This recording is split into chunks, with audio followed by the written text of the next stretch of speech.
जय हिंद दोस्तों, स्वागत है आप सभी का अपना यूट्यूब चैनल पर। चलिए दोस्तों, आपके एग्ज़ाम के लिए लेकर हम आ गए हैं बिहार पुलिस हिस्टोरी 4 मई जो आज एजुकेशन जिसका जो है डायरेक्टर वो एस.के. झार सर के द्वारा जो प्रश्न करवाए जाते हैं अपने यूट्यूब चैनल अपने पेड कोर्स पर, वही PDF हम लेकर आ गए हैं जो आपके इस वीडियो में देखेंगे। तो दोस्तों, आप लोग से रिक्वेस्ट है कि ये वीडियो को शुरू से लेकर अंत तक जरूर देखिएगा क्योंकि ये आपके एग्जाम के लिए अति रामबाण प्रश्न है। जो हिस्टोरी 4 मई का जो 4 मई का जो प्रश्न करवाए गए हैं वही PDF हम लेकर आ गए हैं। तो आपका सारे प्रत्येक डे पर डे आपके लिए हम लेकर आएंगे टेस्ट के तौर पर जो महत्वपूर्ण प्रश्न जो आपके एग्जाम में यहाँ से हूबहू पूछेंगे। आप लोग जब एग्जाम देंगे तो यहीं से प्रश्न पूछे जाएंगे। और इससे पहले हम जो है इसी चैनल पर प्राइवेट सीएस का प्रश्न करवा दिए हैं। 2012 से लेकर 2024 तक का सारे प्रश्न का प्राइवेट सीएस से डाला गया है। तो अभी हम 20 सेट देख चुके हैं। टोटल आपका 35 सेट है 2012 से लेकर 24 तक का। तो वो भी वीडियो अपलोड करते हैं, तो ज़रूर जाकर प्ले लिस्ट में देख सकते हैं। तो चलिए बिना देरी के साथ हम बढ़ते हैं अपनी प्रश्न को। इसका PDF हम अपने टेलीग्राम पर देते हैं जिसका लिंक दिया गया है। आप लोग ज़रूर जुड़िए और वीडियो को शुरू से लेकर अंत तक जरूर देखिएगा और अपने दोस्तों के साथ शेयर करना ना भूलें। तो चलिए हम बढ़ते हैं हिस्टोरी का, देखते हैं मोस्ट इम्पोर्टेंट प्रश्न। जैसे दिया गया है, वैदिक युग में प्रचलित लोकप्रिय शासन प्रणाली था कौन? वैदिक युग में प्रचलित लोकप्रिय शासन प्रणाली क्या था?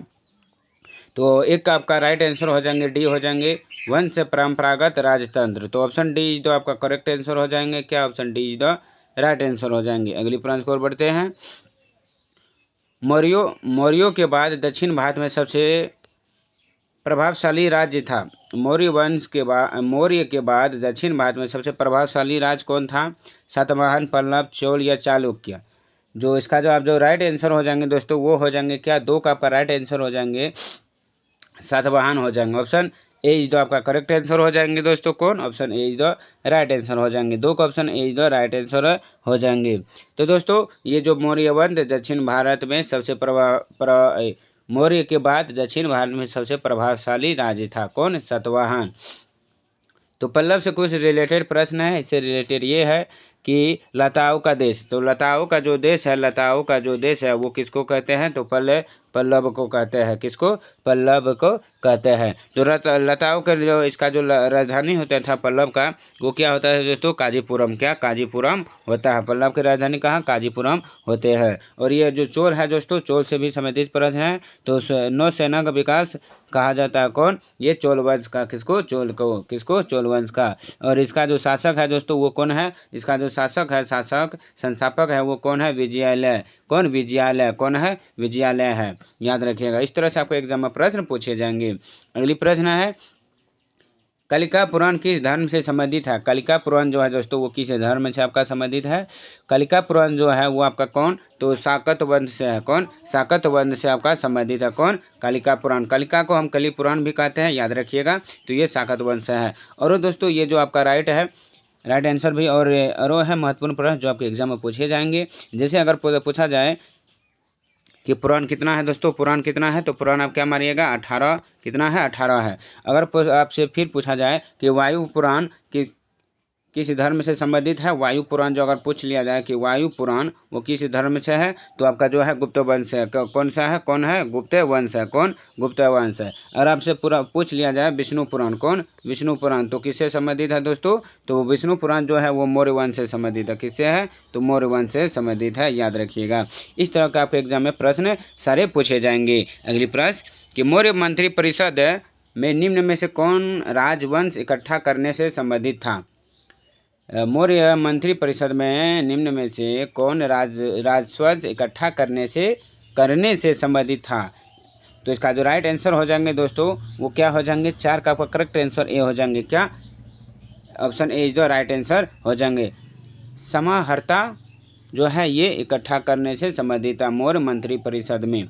तो ऑप्शन ए इज द आपका राइट आंसर हो जाएंगे दोस्तों।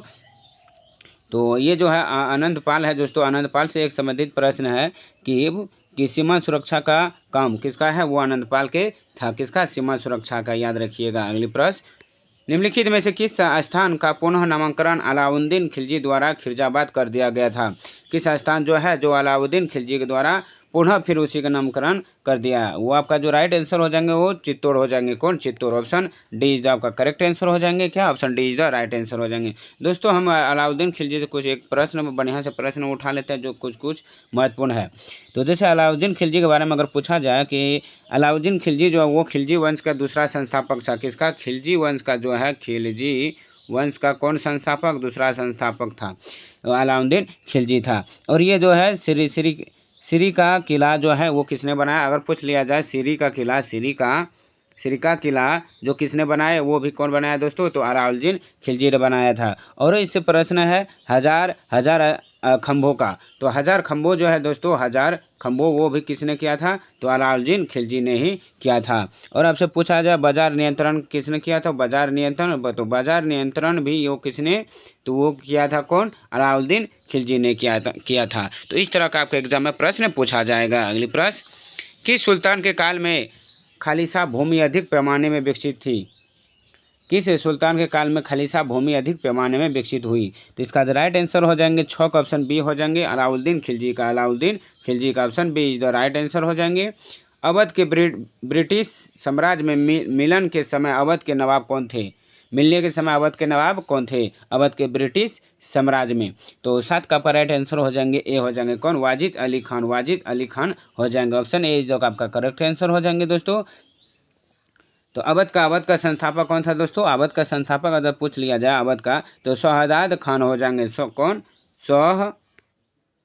शहजाद खान हो जाएंगे। कौन? शहजाद खान आपका हो जाएंगे किसका? अवध वंश के संस्थापक। तराइन का युद्ध पृथ्वीराज चौहान और किनके बीच लड़ा गया था? तराइन का युद्ध। तो तराइन का युद्ध में पृथ्वीराज चौहान और किसके बीच? तो मोहम्मद गोरी। किसको? मोहम्मद गोरी के बीच लड़ा गया था। तो ऑप्शन बी इज आपका करेक्ट आंसर हो जाएंगे। अगर आपसे पूछ लिया जाए तराइन का युद्ध कब हुआ था दोस्तों? तराइन का 3 युद्ध हुआ था। कितना? 3 युद्ध हुआ था। तो प्रथम युद्ध आपका कब हुआ था? प्रथम युद्ध जो आपका हुआ था वो 1191 में हुआ था। कब?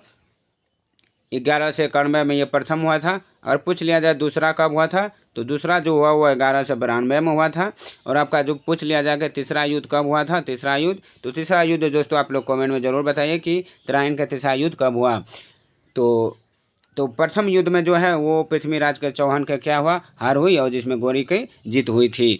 तो आप लोग जरूर इसका तीसरा युद्ध कब हुआ तराइन का ये कमेंट में जरूर बताइए। अगली प्रश्न है, निम्नलिखित घटनाओं का सही अनुक्रम करें। तो सबसे पहले कौन कौन सा घटनाओं कैसे हुआ इसका अनुक्रम करना होगा। तो इसका जो 9 का जो आपका राइट आंसर हो जाएंगे वो पहले जो आया 1 अगस्त प्रस्ताव, उसके बाद आपका कौन आया? भारत छोड़ो आंदोलन 1914 में। आपका जो फिर आया है कौन? INA मुकदमा, उसके बाद रॉयल इंडिया नेवल रेटिंग विद्रोह। तो इस तरह से आपका जो राइट आंसर बन रहा है वो option A is the right answer हो जाएंगे। अगली प्रश्न, तो दोस्तों वीडियो के प्रश्न अगर अच्छे लग रहे हैं, क्वालिटी अगर अच्छे लग रहे हैं तो जरूर वीडियो को दिल से लाइक कीजिएगा। इसका PDF हम अपने टेलीग्राम पर देते हैं और अपने दोस्तों के साथ शेयर करना न भूलें। अगली प्रश्न,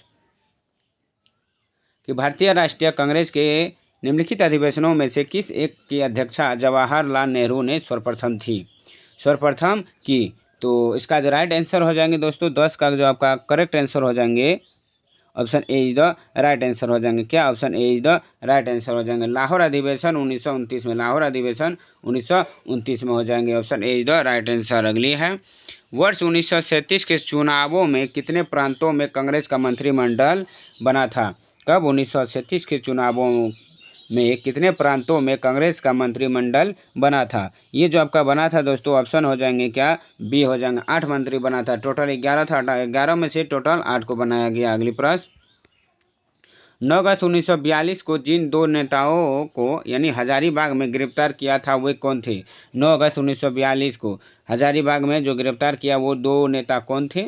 तो आपका जो 12 के आंसर हो जाएंगे वो शिव कुमार और रामानंद थे। कौन? शिव कुमार और रामानंद को 9 अगस्त 1942 को हजारीबाग में गिरफ्तार किया था। तो ऑप्शन आपका D is the right answer हो जाएंगे। अगली प्रश्न को और बढ़ते हैं। स्वतंत्रता संग्राम के दौरान अरुणा आसफ अली किस भूमिगत क्रियाकलाप की प्रमुख महिला संगठक थी?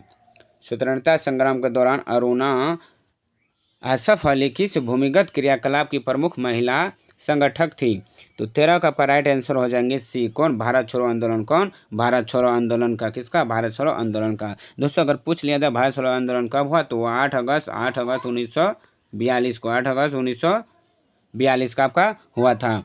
अगर आपसे पूछ लिया जाए और असहयोग आंदोलन आपका कब हुआ, कौन असहयोग आंदोलन आपका कब हुआ था दोस्तों, तो 1920 में आपका कौन हुआ था, असहयोग आंदोलन हुआ था। और सविनय अवज्ञा आंदोलन तो 1930 में आपका हुआ था। तो ये स्वदेशी आंदोलन आपका कब हुआ था दोस्तों, ये स्वदेशी आंदोलन जो है आप लोग कमेंट में ज़रूर बताइए कि 13 का जो स्वदेशी आंदोलन है वो कब हुआ, इसका आंसर आप कमेंट में ज़रूर छापे। तो चलिए अगली प्रश्न की ओर बढ़ते हैं। महात्मा गांधी तथा उनके सहयोगी की 1942 में हुई